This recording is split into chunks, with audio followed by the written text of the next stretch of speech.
መስከረም 17 ክርስቲያን ጎረቤት ጓደኞቹ ጋር ዶሮ ስላየ አራስ ለሆነችው እናቱ ለኔም ዶሮ ግዢ በማለት ከተማጸናት በኋላ ከቀናት ፍለጋ በኋላ ወንዝ ዳርቻ ላይ አስከሬኑ ተገኝቷል። አብዱል ጀሊል አብዲ ምንድነው የገጠመው? አስደንጋጩን ክስተት ከቤተሰቦቹ አሃዱ አጣርቷል። ጉዳዩን እንመለከተዋለን። የምንጃር ሸንኮራ ወረዳ አስተዳደር ምክር ቤት ለአንድ ቀን ባንዲራው ዝቅ ብሎ እንዲውለበለብና ተቋማት ዝግ እንዲሆኑ አዟል። ይህ የሆነው ትላንትና በብዛት ህይወታቸው ያለፉትን ምዕመናን ህልፈት በተከትሎ ነው። ተመልክተነዋል። አንጋፋው አርቲስት ከዚህ ዓለም በሞት ተለይታለች። አርቲስቷ ብርድ አለኝ እያለች ነው ያረፈችው ተብሏል። ጉዳዩን ተመልክተነዋል። በስፖርት አፍቃሪያን ዘንድ ተወዳጅ የነበረው የቀድሞ ኢትዮጵያ ብሔራዊ ቡድን ግብ ጠባቂ ሳዳት ጀማል በህንድ ሀገር የታከመ በነበረ ጊዜ ህይወቱ በማለፉ የአዲስ አበባ ፖሊስ ሀዘኑን ገለጸ። ተሰሙታላችሁ። አዲስ የተወለደ አንድ ህፃን ልጅ የእናቱን የወሊድ መከላከያ አይዩዲ በእጁ ይዞ ተወልዷል። ጉዳዩ መነጋገሪያ ሆኗል። በህንድ ብቸኝነት ስሜትን ለማሸነፍ በሚል በ75 ዓመቱ ያገባው ሰው ባገባ ማግስት ጧት ላይ ህይወቱ አለፈ። በአጠቃላይ ክስተቱ ለጥርጣሬ የሚዳርግ ነው ተብሏል። እንደምን ውላችኋል? አሃዱ ኒውስ ኤንድ ፖለቲክስ የዩቲዩብ ቻናላችን ነው። የተመራረጡ መረጃዎችን ብቻ ለእናንተ እናደርሳለን። ናርዶስ አለማየሁ ከእናንተ ጋር ቆይታ አደርጋለሁ። አብራችሁን ቆዩ።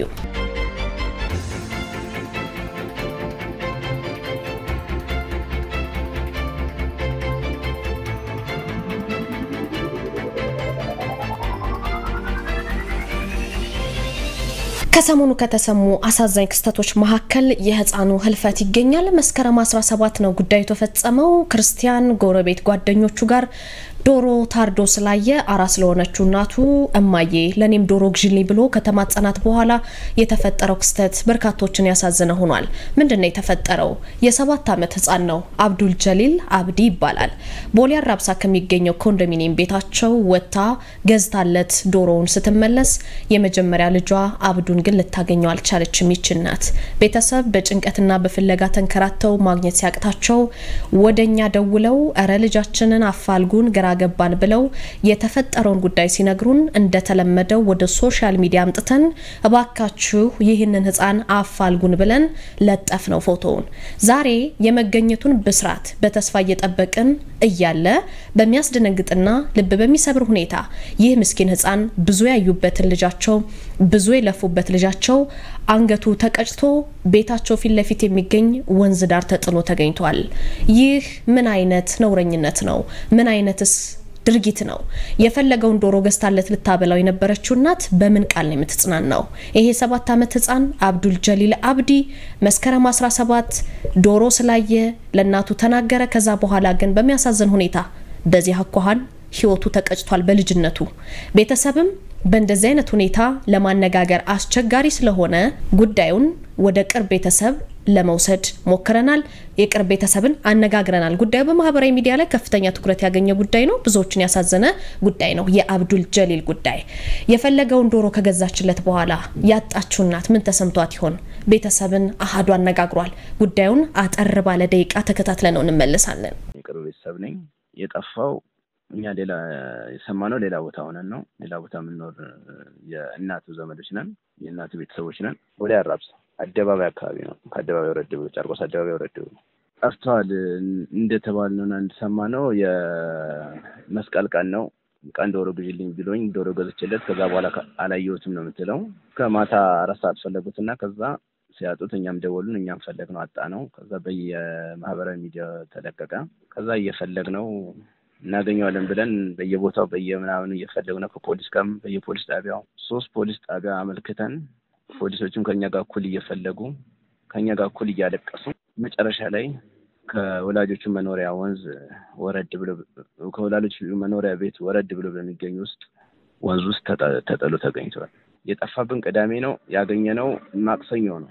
5 ሰዓት አካባቢ ነው ያገኘነው። እንግዲህ ዓለም ነው በቃ ያለንበትን ቦታ ማወቃችን እንዴት ሆነን የልጅ ነገር ታውቂዋለሽ። እንኳን በዚህ ሁኔታ ሞቱ መተሹ ራሱ ዝም እስኪል ድረስ ጨንቅሻል። አልበላም ብለሽ ራሱ እየመታሽ ነው የምታበየው ልጅ ምን ያህል ስለ ልጅ እንግዲህ ለዚህ ህዝብ አይነገረው። አንዱ ልጅ በሚያሳድግበት ሀገር ላይ እኛ የ7 ዓመት ልጅ በዚህ ሁኔታ ሞቶ ስናገኘው በጣም ነው ቅስማችን የተሰበረው። አንደኛ ክፍል ገብቶ ነበር በዚህ አመት ነው አንደኛ ክፍል የተመረቀው የገባውና ቅርብ ጊዜ ነበር ከኬጂ የተመረቀውና እንደዛ አይነት ልጅ አልነበረም። ከቤት ማይወጣ ከእናቱ ማይለይ ልጅ ነበር። በቤት ሆኜ ነው የሰማሁት። ማታ ልንተኛ ስል ነው የሰማሁት። ከዛ ያለበት ቦታ ሄድን። ስንሄድ ሰው ፈልጎ ደክሞታል። ፖሊስ ጣቢያ አመልክተዋል። ደረስን። እኛም ደግሞ እንደ አዲስ ፈለግነው እንደ አዲስ መፈለግ ከመድረሳችን በፊት በየቲክቶክ ተለቆ ነበር። ከዛ በኋላ ቤተሰብ ቲክቶክ ላይ አይቶ እንዳይደነግጥ ተብሎ ነበር የተነገረን። መጣን በየስሩ በየቦታው በየጎዳና ተዳዳሪዎች የሚያድሩበት ቦታ በየቦታው ፈለግነው። በቃ እናገኘው አልቻልንም። እኛ እናገኘዋለን ብለን ነበር እስክንሞት ድረስ የዚህ ምድር እንትናችን ጫስ እስክንሞት ድረስ ማንድርሳውን ነገር ነው የገጠመን። እንደፈለግሽም እንዳስቂ ስስቂ እሱ ሞቶ አለቅስ እስቃለሁ ወይ ስትበይ እሱ ሞቶ በቃ በጣም ነው የሚገርምሽ። ገንዘብ ብታገኝ እሱ ሞቶ ነው ገንዘብ ምን ይሰራልኛል የምትይው አይነት ሰው ነው ልጅ ነበር። የእናት የአባቱን የቤተሰቦችን ጉዳይ መጠየቅ በቃ መገመት ነው የሚሻለው እንዴ ሊሆን እንደሚችል በቃላት መግለጽ ይቻላል። እሷ ማለት በቃ ሁሉም ነገሯን ያጣችው ሁሉም ነገሯን ምናልባት ነገ ደርስበታለሁ ያለችው ልጅ ነው። ነገ በሱ ጦራለሁ ብላ ልጅ ከቤት ላይ ወጣ አይችልም። ግቢ ውስጥ ልጅ ላይ ጫወት አይችልም። ምክንያቱም ልጁ ከሚኖርበት አካባቢ 10 እና 5 ኪሎ ሜትር ርቆ አይደለም የጠፋው እዛው አካባቢ ነው የጠፋው። ስለዚህ እንደዛ ነው። እንደተከታተላችሁት ነው። ይህንን ጉዳይ እንግዲህ ቤተሰቦችን ደውለን አጣርተናል። ፖሊስም ጥረት እያደረገ ይገኛል የዚህን አሟሟት ጉዳይ በተመለከተ። ወላጆች ግን ህፃናትን የሚወጡበትን የሚገቡበትን በተለይ ወንዝ ዳር አካባቢ ያላችሁ ሰዎች በጣም ክትትል ልታደርጉ ይገባል የሚል መልእክት ነው የተላለፈው። ለህፃኑ ነፍስ ይማር እንላለን። ለወዳጅ ለቤተሰቦቹ መጽናናት እንመኛለን። የምንጃር ሸንኮራ ወረዳ አስተዳደር ምክር ቤት ለአንድ ቀን ባንዲራ ዝቅ ብሎ እንዲውለበለብና ተቋማት ዝግ ሆነው እንዲውሉ አድርጓል። ትላንትና በአረርቲ ከተማ አስተዳደር ቅድስት ድንግል ማርያም ቤተክርስቲያን እየተሰራ ባለው ቤተክርስቲያን በጉብኝት ላይ ባሉ የኦርቶዶክስ እምነት ተከታዮች ላይ ለስራው የተዋቀረ እንጨት ተደርምሶ ላደረሰው ጉዳት የአረርቲ ከተማ አስተዳደርና የምንጃር ሸንኮራ ወረዳ በተፈጠረው በዚህ ከፍተኛ አደጋ የሐዘን ቀን ሆኖ አውጆታል ማለት ነው። በአረርቲ ከተማ አስተዳደር የምንጃር ሸንኮራ አስተዳደር ምክር ቤት ለአንድ ቀን ባንዲራው ዝቅ ብሎ እንዲውለበለብና ተቋማቶች በሙሉ ዝግ ሆነው እንዲውሉ የአረርቲ ከተማ ከንቲባ አቶ ተሻለ ጥላውንና የምንጃር ሸንኮራ ወረዳ አስተዳዳሪ አቶ አለምሸት ሞላ መልእክት አስተላልፈዋል። ትላንትና በብዛት ለሞቱት ምዕመናን በዛሬው ዕለት ደግሞ ስራ ተቀብራቸው አስከሬናቸው ተገኝቶ እየተቀበረ ነው። ፍትሃትም እየተደረገላቸው ነው። በመጨረሻም ለተጎጂ ቤተሰቦች መጽናናትን በህክምና ላይ ለሚገኙት በፍጥነት ማገገምን መዳንን እየተመኘን በህክምና ላይ የሚገኙ በተለይ ረጂ የሌላቸው ከዚህ ርብራብ ላይ ወድቀው ሆስፒታል የተኙ ታካሚዎች ሁላችሁም በማገዝ ተብብራችሁ እንዳይለያቸው ሲሉ በተቋማቶቹ ስም መልእክታቸውን አስተላልፈዋል። ትላንትና እንደዘገብነውኛም ይሄ የአረርቲ ወረዳ ማርያም ቤተክርስቲያን ላይ የተረበረበ እንጨት ተደርምሶ ነው ከ30 በላይ ሰዎች ህይወታቸው ያለፈው። ይሄ እንግዲህ በርካቶችን ያሳዘነ ጉዳይ ሆኗል። ዛሬ የሚወጡ መረጃዎች እንደሚያመላክቱት ደግሞ አስከሬናቸው የተገኘና ሆስፒታል የነበሩ ህልፈተ ሞታቸው የተሰማ ኦርቶዶክሳውያን በዚሁ በተለያዩ ቤተክርስቲያኖች ጸሎተ ፍታት ተደርጎላቸው ስርዓተ ቀብር እየተፈጸመላቸው ይገኛል። በድጋሚ እነዚህን በሞት ላጣችኋቸው ወዳጆቻችሁ ቤተሰቦቻቸው መጽናናትን እንመኛለን። ለሞቱት ደግሞ ፈጣሪ ነፍሳቸውን ይማር።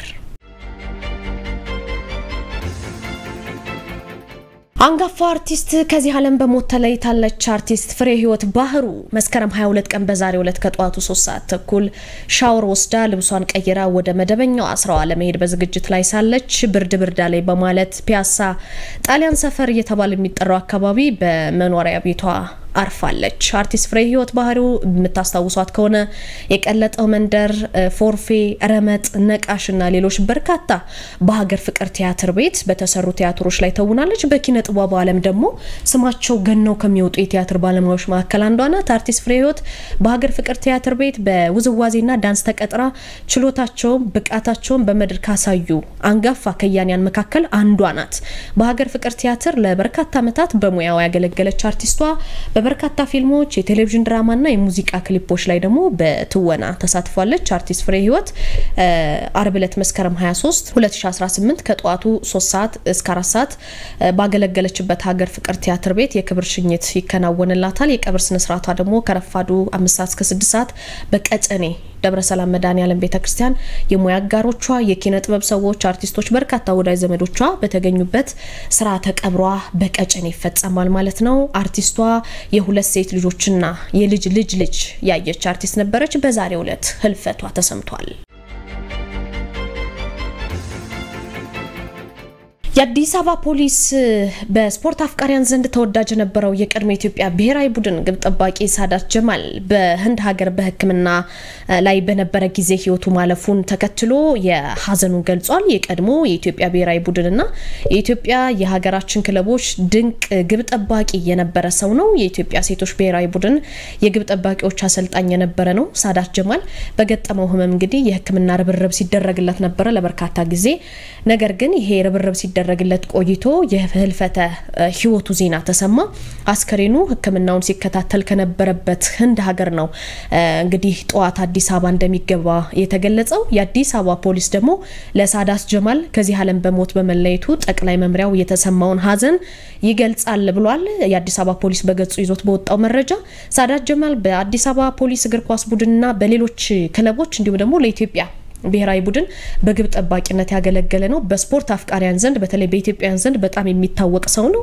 በስፖርተኛው ከዚህ ዓለም በሞት መለየት የአዲስ አበባ ፖሊስ ጠቅላይ መምሪያ የተሰማውን ሐዘን ይገልጻል። ለቤተሰቦቹ፣ ለወዳጆቹ እንዲሁም ደግሞ ለአድናቂዎቹ በሙሉ መጽናናትን ይመኛል ሲል የአዲስ አበባ ፖሊስ ሐዘኑን ገልጿል።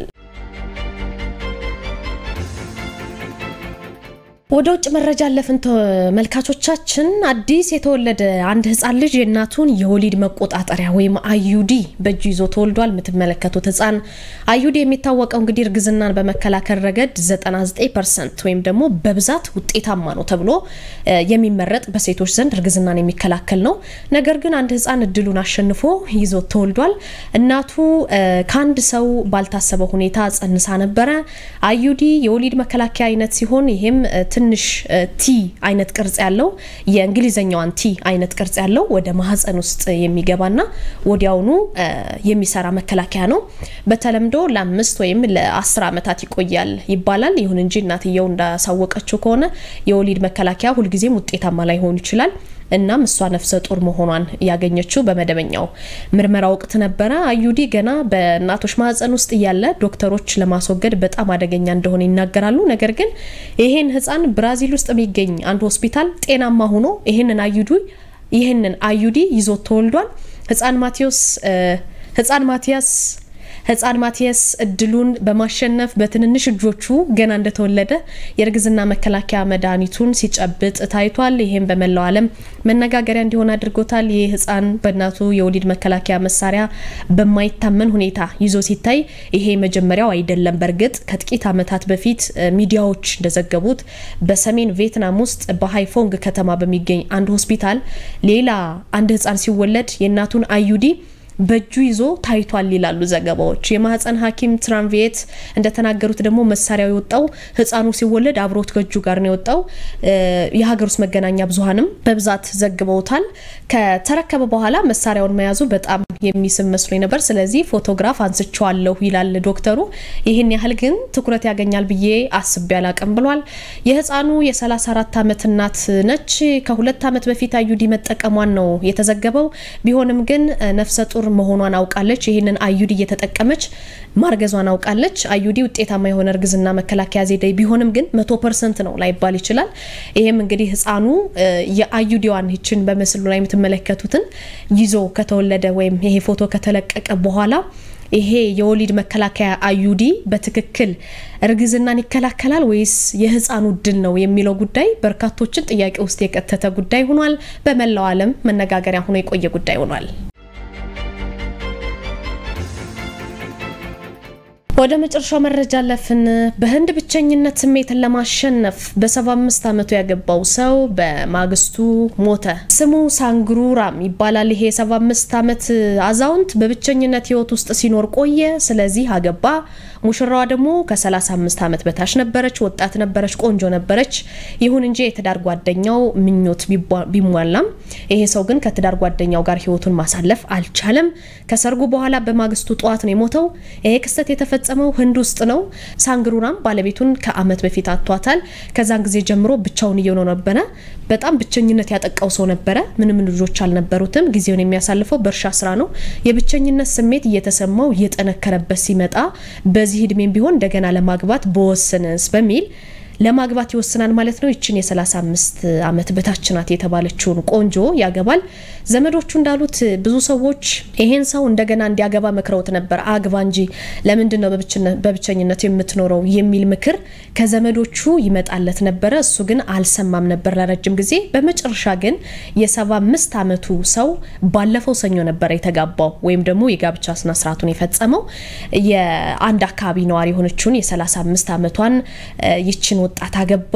አዲስ ተጋቢዎቹ በመንደሩ ቤተ መቅደስ በራሳቸው የሃይማኖታዊ ስርዓት በሚያምኑት የሃይማኖታዊ ስርዓት ይፈጽማሉ። ሌሊቱ አልፎ ጧት ሲሆን ግን የዚህ አካላዊ ሁኔታ በድንገት እየተባባሰ ይመጣል። የሙሽራው አካላዊ ሁኔታ በኋላም ወደ ሆስፒታል ተወሰደና ዶክተሩ ህይወቱ አልፏል፣ ሙሽራው ህይወቱ አልፏል ብሎ ያረጋግጣል።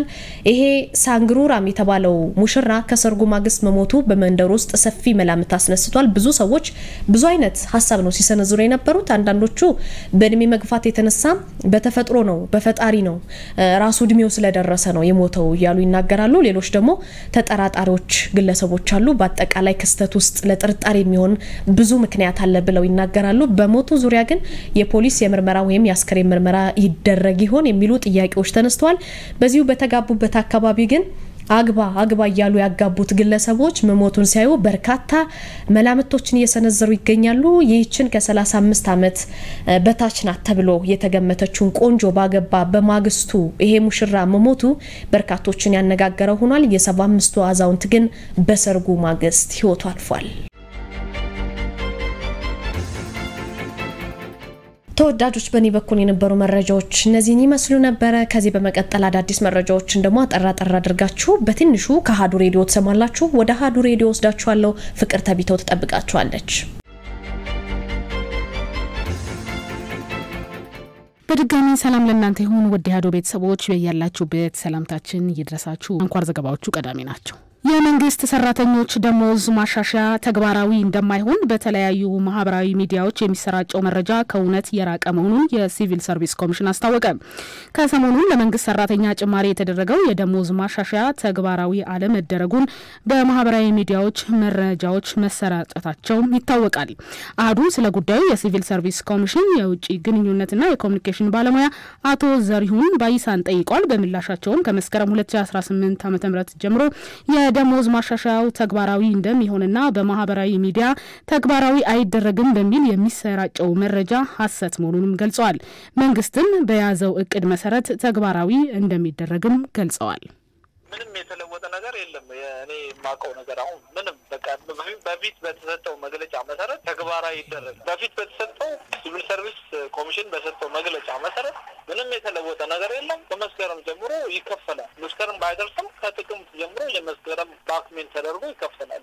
ይሰራ ነው። ስራ ላይ ናቸው። ለሊቱ ሰም እየሰሩ ነው። ይህንን ተግባራዊ ለማድረግም የተለያዩ ስራዎች እየተሰሩ መሆኑንም ጠቁመዋል። የፖለቲካ ስርዓቱ አካታች አለመሆን ለግጭት መንስኤ ነው ሲል ሀገራዊ ምክክር ኮሚሽኑ አስታወቀ። በሀገሪቱ ለሚታዩ የጸጥታ ችግሮች ብዙ መንስኤዎች ቢኖሩም ዋናው ግን የፖለቲካ ስርዓቱ አካታች ያለመሆኑ እንደሆነ የሀገራዊ ምክክር ኮሚሽን ኮሚሽነር ዶክተር ዮናስ አዳዬ ለአሃዱ ተናግረዋል። ችግሮችን ከውይይት ይልቅ በኃይል ለመፍታት የሚደረገው ጥረት የፖለቲካ ስርዓቱ አቃፊ አለመሆኑን ማሳያ ነው ብለዋል። የፖለቲካ ስርዓትን ማስተካከል ችግሮችን በውይይት መፍታት እንደሚያስፈልግ አንስተው የእርስ በርስ ግጭት ሀገርን ያፈርሳል ነው ያሉት። መንስኤዎቹ እጅግ በጣም ብዙ ናቸው። ሁሉም እንደምንለው ለአንድ ግጭት አንድ መንስኤ የለውም። ብዙ መንስኤዎች ይኖራሉ። ግን በዋናነት በኢትዮጵያ ውስጥ የፖለቲካ ባህል ሆኖ ያለው አሸናፊ ሁሉን የሚወስድበት አካታች ያለ መሆን ማግለል እነዚህ እና ከታሪክና ትርክት ጋር ተያያዙ በየጊዜው የሚነሱ አንዳንድ መንስኤዎች ናቸው። እንዳለው መንስኤው እጅግ ብዙ ሰፊ ስለሆነ ግን መዋቅራዊ ምክንያት ተብሎ የሚወሰደው የፖለቲካው ባህል ከመንግስት አወቃቀር ጀምሮ ተብሎ የሚነሳበት ሁኔታ አለ። ማርጂናላይዝ ወይም ደግሞ ማግለል ሁሉን አካታች አለመሆን ራሱ ከመሰረቱ ጀምሮ ያሉ ችግሮች እንዳሉ በየጊዜው እነዚህ የሚነሱ ኢሹዎች ናቸውና በዋናነት ግን የፖለቲካው ባህል ያውን በምክክር አለማመን ውይይት አለማመን ምክክር ኮሚሽኑም በኢትዮጵያ ውስጥ ሀገራዊ መግባባትና ሰላምን ለማምጣት መስራት ይጠበቅበታል ብለዋል። የተማሪዎችን ደህንነት በማስጠበቅ ሰላማዊ የመማር ማስተማር ሂደት እንዲኖር ዝግጁ መሆናቸውን የከፍተኛ የትምህርት ተቋማት ገለጹ። ለሰላም ትኩረት ተሰጥቶ እየተሰራ መሆኑን የተናገሩት የመቀሌ ዩኒቨርሲቲ የኮሙኒኬሽን ዳይሬክተር ዶክተር ተካቦ ገብረስላሴ ናቸው። ተማሪዎች ትምህርታቸውን እንዲከታተሉና ደህንነታቸው እንዲጠበቅ እየተሰራ መሆኑን አንስተው ባለፈው ዓመት ዩኒቨርሲቲው ዓለም አቀፍ የሰላም ጉባኤ ማካሄዱንም ገልጸዋል።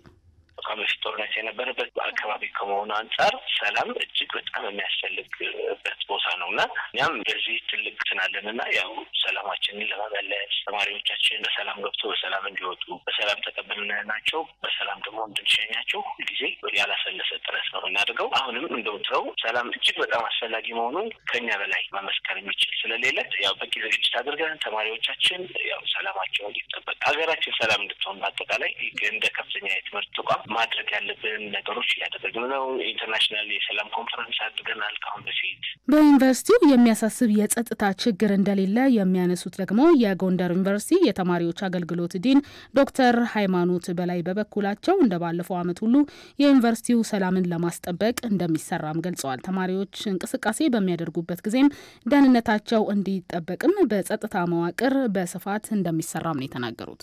ሶስቱም ማደረጃጀት አለ።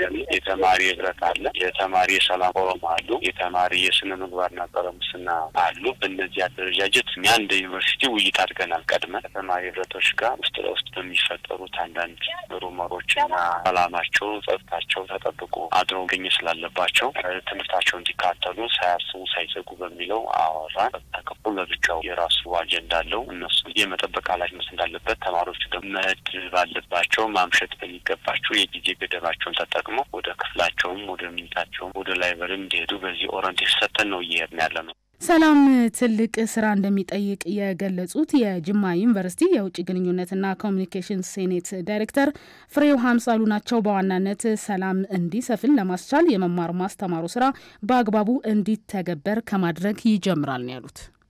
ሰላም ቀላል አይደለም። ሰላም ስራ ይፈልጋል። ስለዚህ የመማር ማስተማር ስራው በአግባቡ እንዲሄድ ከማድረግ ይመጣል ማለት ነው። ከመጀመሪያው ቀን ጀምሮ የመጀመሪያ ቀን ክላስ ከሚጀምርባት ቀን ጀምሮ መምህራን ክላስ ገብተው ተማሪዎችን በአግባቡ ለትምህርት የተመደበው ሰዓት ታሪኩ ትምህርቱ ላይ እንዲያሳልፍ ማድረግ ሰላም ዋነኛው መሰረቱ ማለት ነው።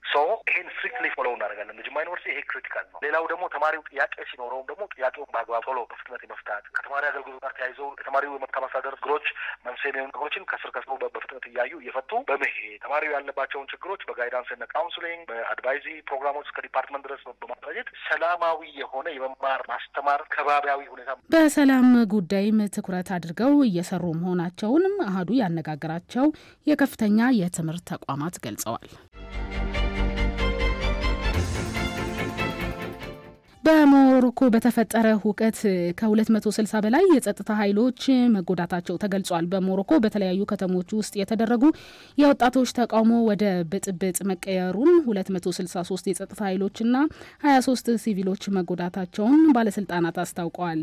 ተቃዋሚዎች በርካታ ተሽከርካሪን ያቃጠሉ ሲሆን የንግድ ተቋማትንም መዝረፋቸው ነው የተጠቆመው። የሞሮኮ የሀገር ውስጥ ሚኒስቴር በሰጠው መግለጫ እንዳስታወቀው 142 የጸጥታ ኃይሎችና 20 የግል ተሽከርካሪዎችም ስለመቃጠላቸው ተገልጿል። የተቃውሞ ሰልፎች ባለፈው ቅዳሜ የጀመሩ ሲሆን ለተከታታይ ቀናት እየተደረጉ ይገኛል የተባለው የተሻለ ትምህርትና የጤና አጠባበቅ የሚጠይቁ ሰልፎች የተደራጁ ራሱን የቻለ ጅንዜ 212 ብሎ የሚጠራው የወጣት ቡድን አማካኝነት ነው። ከተቃዋሚዎቹ መካከል 409 ሰዎች በፖሊስ ቁጥጥር ስር ውለዋል ተብሏል። በሶስት የክልል ከተሞች ህንጻዎች፣ ባንኮችና ሱቆች ተዘርፈዋል ወይም ወድመዋል። ከዚህ ባለፈም ተቃዋሚዎች ከመንግስት ጋር እንጂ ከጸጥታ ኃይሎች ጋር ምንም አይነት ጸብ እንደሌላቸውም ተናግረዋል። በሞሮኮ በኢኮኖሚና ማህበራዊ ጉዳዮች ላይ ሰላማዊ ሰልፎች በተደጋጋሚ የተደረጉ ቢሆንም ከ10 ዓመት ወዲህ ከፍተኛ ብጥብጥ የታየበት ነው ተብሏል። ዘገባው የሮይተርስ ነው። አሜሪካ ከኒውክሌር ጦር መሳሪያ መርሃ ግብር ጋር በተገናኘ በኢራን ላይ አዲስ ማዕቀብ መጣሏን አስታወቀች። ከኢራን የመከላከያ ፈጠራና ምርምር ድርጅት ጋር ግንኙነት አላቸው የተባሉ 5 ሰዎችን ጨምሮ 44 ግለሰቦች ላይ ማዕቀብ ተጥሏል። የውጭ ጉዳይ ሚኒስትር ማርኮ ሩቢዮ በመግለጫቸው እንዳስታወቁት ከንግድ ጋር በተያያዘ 3 ድርጅቶች ላይ ምርቶቻቸውን ወደ ውጪ እንዳይልኩ እገዳ ተጥሎባቸዋል። ሚኒስትሩ ይህን እርምጃ በተባበሩት መንግስታት የጸጥታው ምክር ቤት ውሳኔዎች መሰረት በኢራን ላይ የተጣለውን ማዕቀብና ሌሎች ገደቦችን አስፈላጊነት ያጎላሉም ብለዋል። ከዚህ ባለፈም ሚኒስትሩ የኢራን እንቅስቃሴ የሚደግፉ ማንኛውም ሰው ተጠያቂ እናደርጋለን ብለዋል። ቀደም ሲል የተባበሩት መንግስታት ድርጅት የጸጥታ ምክር ቤት በኢራን ላይ ጥሎት የቆየውን ማዕቀብ ተግባራዊ እንዲሆንም ውሳኔ ያስተላልፏል። በኢራን ላይ የተባበሩት መንግስታት የጸጥታ ምክር ቤት እርምጃ እንዲወስድ ድምጽ ከሰጡ ሀገራት መካከል ፈረንሳይ፣ ጀርመንና እንግሊዝ ይገኙበታል። ዘገባው የአናዶሉ ነው። ለነበረን ጊዜ ከልብ እናመሰግናለን። በያላችሁበት ጥሩ ምሽት እመኛለሁ።